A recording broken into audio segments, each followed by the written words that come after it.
At 8 tonight, things get sparky as Norman Collier brings us more Amateur Electrician. But first on HWT...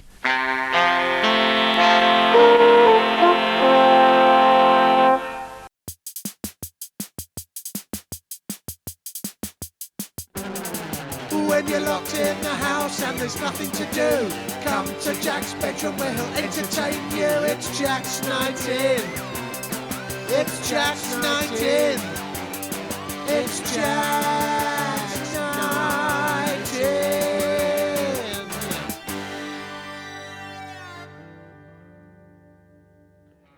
For what is it good for? Absolutely nothing. Yes, two's company, three's a crowd, and this is episode 4. It's the best 4 since Chris Hemsworth. It's episode 4 is what I'm trying to tell you. And how are you? Are you alright? What have you been up to this week? Oh, well, fair enough. Like, what you get up to in your own home is completely up to you. Although I do think that is illegal in some countries. But have you been drinking at home? I've been drinking at home. Not a lot, only like 3 or 4 times a week. Not too much.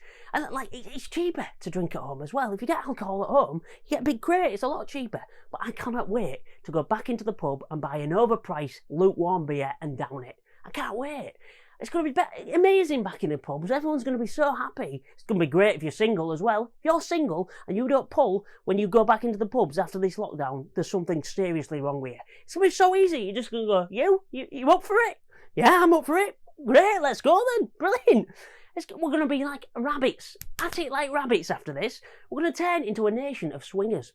We're still going to go out and do the clap for the NHS on Thursday nights, but clapping in the streets is not all we're going to be doing. I'll tell you that for nothing. Yeah, it's going to be great, but we're going to lose dating websites, I think. Dating websites, they're going to go, no more.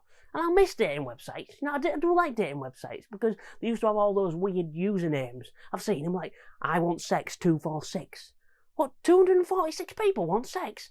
Unbelievable. And I feel sorry for I want sex 247. That poor guy going up to his computer, excited that he's going to set up a dating website profile. There we go. I want sex 1. Oh, it's taken. Oh, I want sex 2. Oh, that's taken as well. I want sex 5,000. Oh, I don't want to come off too keen. Yeah, we'll leave it there. Oh, tell you what though, I don't want to brag, but I have been having sex during lockdown. Yeah, it's been a bit different though.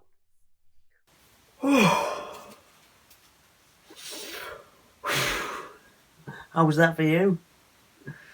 Fantastic. Do you want to go again?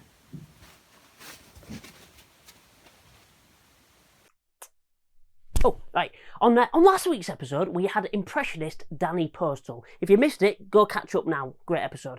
But he talked us through impressions and stuff, and it's inspired me to do some of my own impressions. So here we go. I've been practicing all week. This is my impression of me before the lockdown. It's me, stand-up comedian Jack Gleadow. This is my impression of me during the lockdown. And this is my impression of me after the lockdown. Welcome to McDonald's. Do you want fries with that? And now to show you how good I am at these impressions, this week's coming up section I'm going to do as my dad. So here's what's coming up on this week's episode with Jack's dad. Coming up on today's show, all the usual features, plus Escapologist Danny Hunt and musical comedian Frizzle. Enjoy the show. A cracking impression if you ask me. Cheers, Jack. And now it's time to start the show. And as always, we begin with my favourite feature, In the Bath with Jack, where I get in the bath and read out your questions. And this week, you sent in loads of questions. So, without further ado, it's In the Bath with Jack.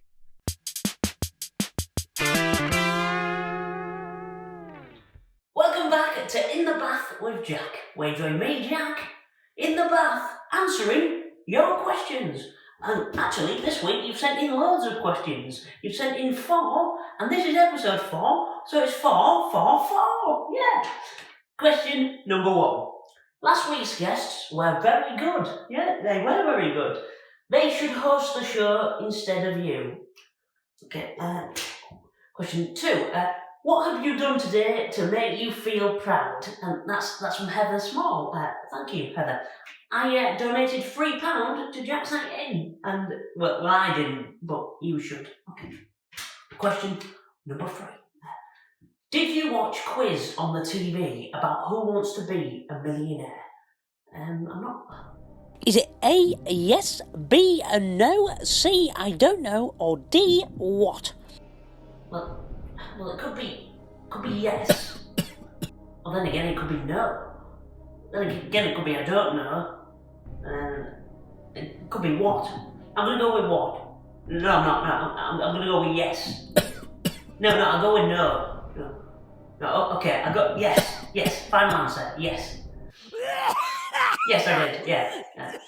Is he all right? Yeah. All right. And question number 4. Jack, this is from my auntie. This one. Jack, why is there no water in the bath? Right? There's no water in the bath because it'd be really cold. Right? If you want water in the bath, here you go. There's water in the bath. Okay. Oh, that's a lot colder than I expected to do. Back to me in my bedroom. See you next week.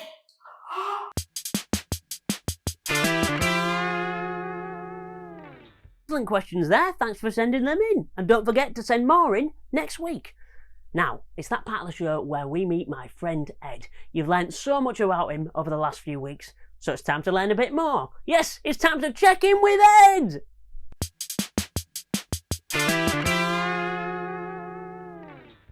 Alright Ed, how are you doing? Things are fine. Fantastic!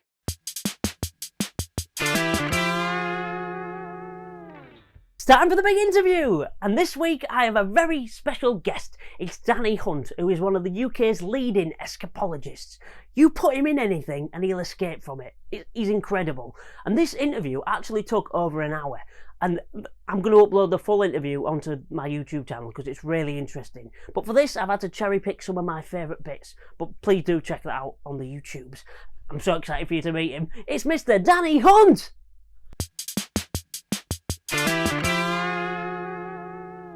So, Danny, how did you get, first of all, you're someone that's seen Harry Houdini, legend Harry Houdini. You've seen him 10 foot, thousands of foot above a building, upside down in a straitjacket. Who in their right mind looks at that and goes, I want to do that? Good question, that, Jack. Very good question. I mean, to be honest, let's just get this right as well. You're saying I've seen him. I'm not that old that I saw him live. We've got to get that straight.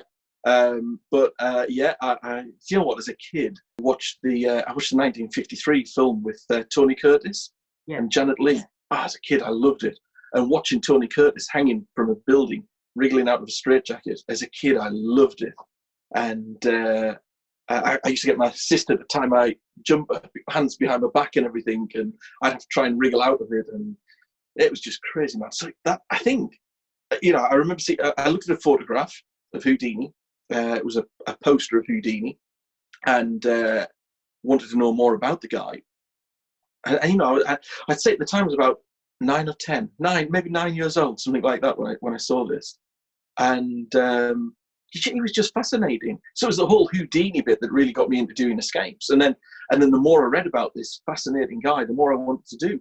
And then the older I got, the more I started doing, whether it was hanging upside down, wriggling out of straitjackets, or thrown into tanks of water, or pools or rivers, handcuffed and shackled, and of course recreating a lot of Houdini's escapes, including prison escapes. What makes you want to get in a straitjacket? I still don't get it. Because you're a talented magician and performer, and you're very good at that, and you get money from that. Well, you did get money from that.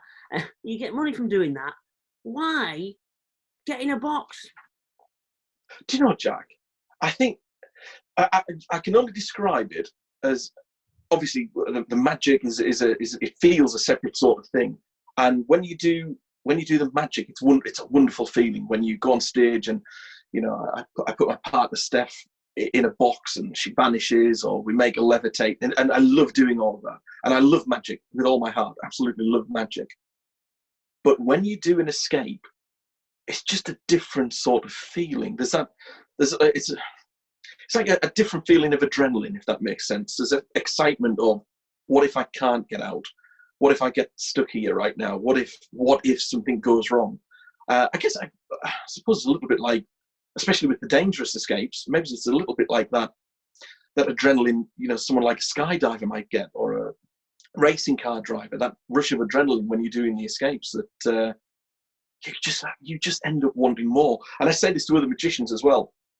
If you've ever done a dangerous escape, or a prison escape, or an aerial straitjacket escape, you'll never want to do a normal magic trick again, because that escape is just gives you such a rush. It's awesome. Do you have a favourite type of escape then? Is there one escape that you've done, or is there something that you haven't done that you'd like to do? There's loads of things. I'm constantly trying to come up with ideas. I think some of the stuff that we've recreated, or myself and Steph have recreated, that Houdini had once performed. I really enjoy looking back through history and finding stuff that he'd done. So things like the water torture cell, which is lowered into the tank of water head first and making your escape. And I came up with a different version of that. So like you said earlier, it's just my head inside of the tank. There's no covers go around. You see me upside down in the tank, wriggling to make my escape as the tank fills with water. So I think doing stuff like that really kind of excites me, and I really enjoy doing. My head trap, inspired by a very famous horror movie, and I think if you see the head trap, you'll know which horror movie it was inspired by. But I get chained up again, handcuffed to this table with spikes above my head that are going to come crashing in if I don't get out within the time allocated. So I think things like that, anything that, and Steph, my partner, she always thinks that I'm crazy, especially with things like the head trap or the death tank. I might just push it a little bit more than I should do and hold on, just so I get that reaction from the audience. Which is like, are we going to do the death trap or the death tank tonight? Yeah. Am I going to get killed or get killed tonight? Which one am I? Which one? Yeah. It wouldn't be quite as fun, would it, if it was the head tank of fun, or the head tank of, it's got to sound death defying. Yeah. So. It's just say when you're on the fluffy couch tank, that's what you start. Thank you. That's it. This is it. This is where we start the escape from. Yeah, on the fluffy couch. So. But you're right about that excitement, because I've seen the head one with the spikes, and yeah, to the point where you're coming out of it, and I've seen it a couple of times, that one, and I don't know if it just looks like it, but it feels like this from the audience point of view, that you were about that far away from getting that. Yeah, in your ears. So about 2 years ago, we were performing it. We performed it quite close up. I've got to say as well about that escape. I first created it because we were heading off to America to perform at an escape artist convention, and I wanted to do something a little different. So I created that escape for them, and I performed it in the States. And when I came back home, I decided I was never going to do it again. It terrified me that much, and then I thought, no, actually, it wasn't being terrified. It was just a different feeling of adrenaline again. So I thought, let's do it again, and we kept doing it. But about 2 years ago, myself and Steph were performing. Like I say, the audience were quite close to us in this venue where we were performing. And I hung on a tiny little bit longer than I should have done, perhaps. And I caught the side of my face, only ever so slightly. But it was enough to bleed. And I remember jumping forward thinking, actually, I didn't feel the cut at first. But I remember landing on the floor, as I jumped forward from the spikes, landing on the floor, and Steph coming over to see if I was okay, and Steph saying to me, "Oh my God, you're bleeding." And I remember looking at the audience and hearing people go, "Oh, he's bleeding." And it was great. It was a great reaction. I got such a beating from Steph. Steph hated the fact I did that, and it was. I think it's possibly Steph's least favourite. Yeah. Least favourite game. I can imagine why. But again, that reaction and that adrenaline, it was just amazing.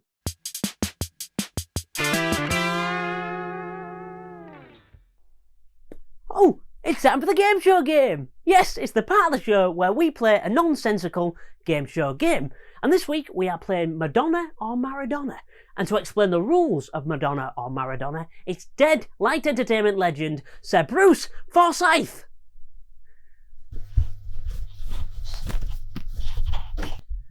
Thank you very much, Bruce, although I don't think you really explained anything there. Do you have any other dead light entertainment legends hanging about? Yeah? Paul Daniels. Oh, yeah, Paul. Where is he? Oh, come on in, Paul Daniels. That's magic. Madonna or Maradona? You like it? Not a lot. Thanks very much for that, Paul. Although I don't think you really... Here, give me that. Really don't think you explained anything there. I might as well just explain it. Wait, before I do we have anyone else? Anyone else? Tommy Cooper. Yeah, let's give Tommy Cooper a shot. Come on. Madonna, Maradona. Spoon, jar, spoon. Just like that. Thanks, Tommy, but I don't really think that explained anything either. So, to explain, also, didn't Tommy Cooper have a red hat? Yeah, but we couldn't find it. Fair enough. So, Madonna or Maradona? Is it something said by the singer Madonna or the Argentinian footballer Maradona? It's as simple as that. That's all it is. That's all the game is. It doesn't even matter. Here we go. Madonna or Maradona?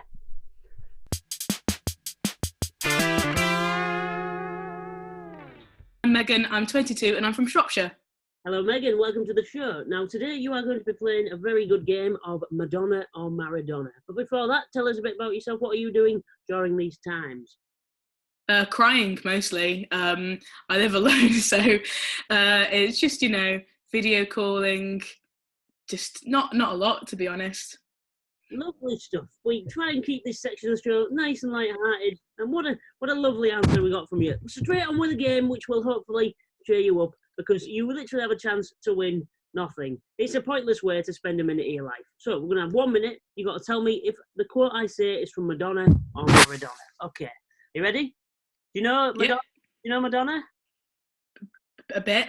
You know Maradona? Not at all. Well, this isn't going to help. But okay, let's play. Madonna or Maradona. Your time starts now. It was the hand of God. It was the hand of God. Maradona? Correct. When people succeed, it is because of hard work. Luck has nothing to do with success. Madonna?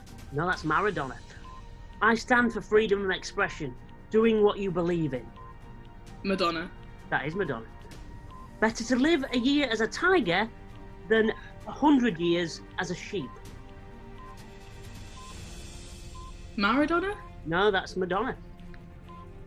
If it's bitter at the start, then it's sweeter at the end. Madonna? That is Madonna. I am Maradona. I am Maradona. I said I am Maradona. Said that. Maradona? Maradona said that, correct. Like a virgin, touched for the very first time. Who said that?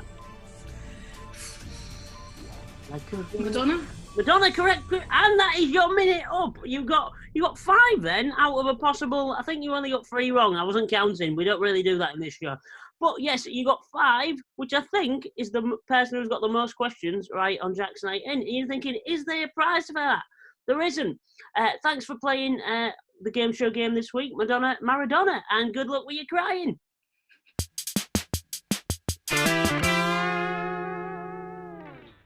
She won. Bloody hell. I don't know how she managed that either. Madonna or Maradona there. Yes, if you love the game show games, join us next week for more mad nonsense games. But now, it's the sad part of the show. Near the end. It's near the end now. But it's time for the music guest. And this week, our music guest is Frizzle. Now, Frizzle is a parody song king. If you have a song, he'll parody it. He's the king of it. So, without further ado, let's meet Frizzle.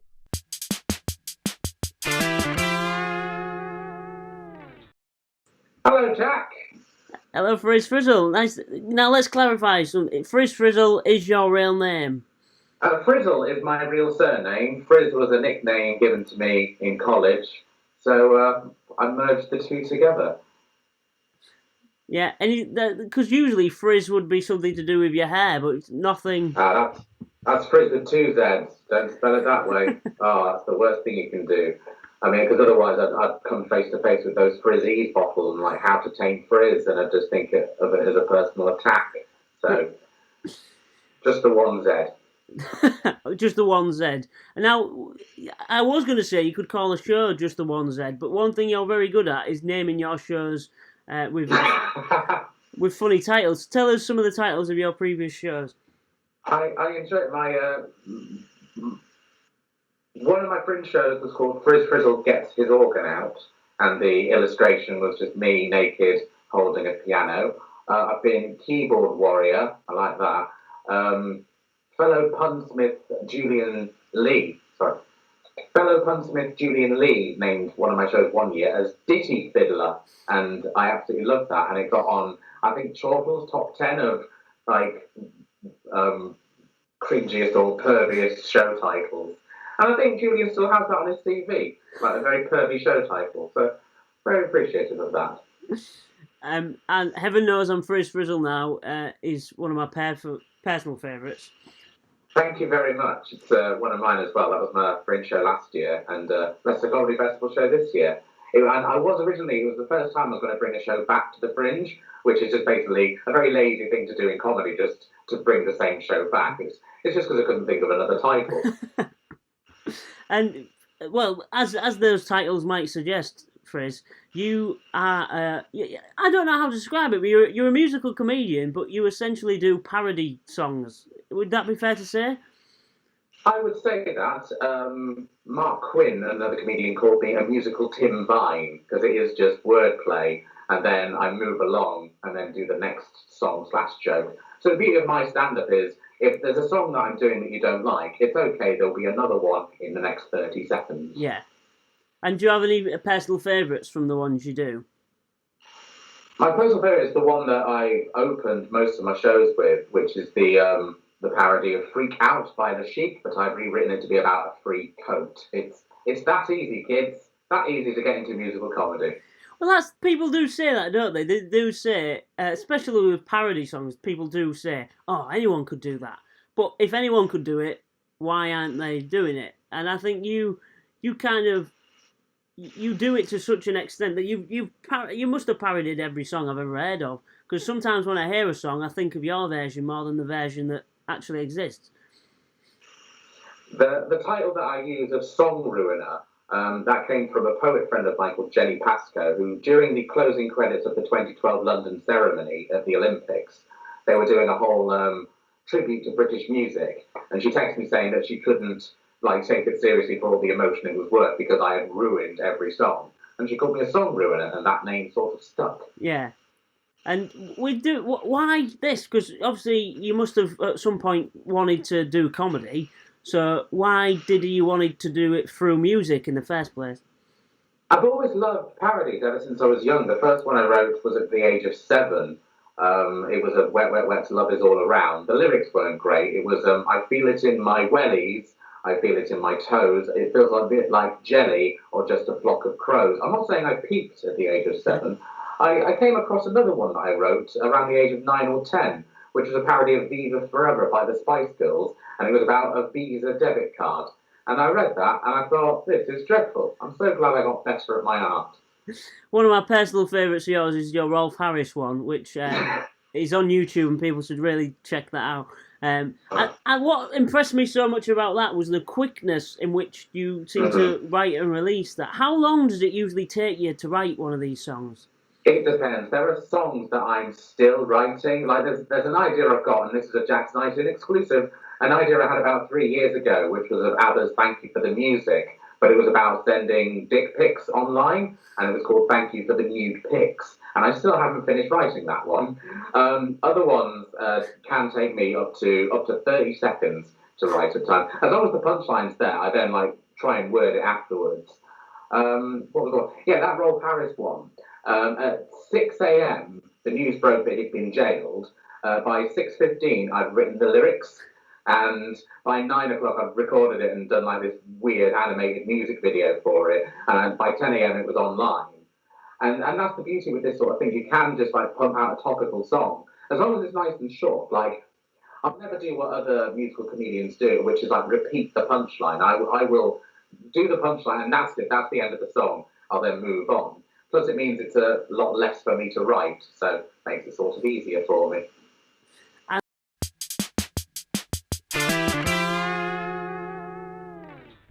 Friz Frizzle there. You can hear a song from Friz Frizzle at the end of the show during the credits, which is coming up in just a few seconds. Because yes, this is the end of the show. Thank you so much for joining me again for another week. And next week's episode is the penultimate one. Episode 5. Episode 5. 5 is the same amount of the viewing figures for this show. So yeah, see you next week. Well, I guess it would be nice if I could touch your body, but I can't touch your body, 'cause otherwise we're screwed. And I'm here to advise you of the current guidelines. Please step away from side to side. 2 meters will do. Do not cough into your hand and do not sneeze onto your nan, or else you will not like what happens next. And I also reckon wash your hands for 20 seconds and don't meet people in the bathroom for gay anonymous sex. And you shouldn't touch your face. You shouldn't touch your face. No, you shouldn't touch your face, your face, your face. Don't even touch your face, your face, your face. Baby!